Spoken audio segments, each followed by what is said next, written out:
Matanong ko lang si Orly, may baril ka ba? Yes, Your Honor. May service firearms po ako.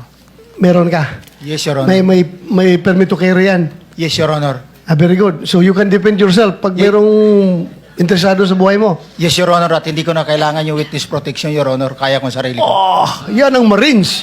Yan ang Marines. Paano yung meron kami ritong motion sana na koberan ka ng protective custody ng Senate. Baka makatulong sa'yo. Okay lang ba o ayaw mo rin yun? Ayaw ko rin, Your Honor. At ayaw ko nang maka-istorbo pa ng iba, Your Honor. Marines! Talagang kaya mong proteksyonan ng sarili mo. Yes, Your Honor. O, sige. At may mga tropa naman ako na kayang dumipisa sa akin, Your Honor. Alam mo, Mr. Chair, Yes. yung branch of service ko talaga noon, hindi pa ako nakabunot ng Philippine Constabulary. Philippine Marines ako. Ganyan po katapang yung mga Marines.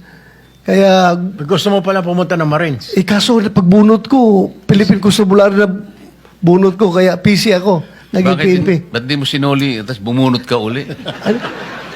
Sabi nila, yan ang kapalaran mo, huwag mong baguhin. So anyway, Mr. Orly Gutesa, ayaw mo magpa sa ilalim sa USA protective custody.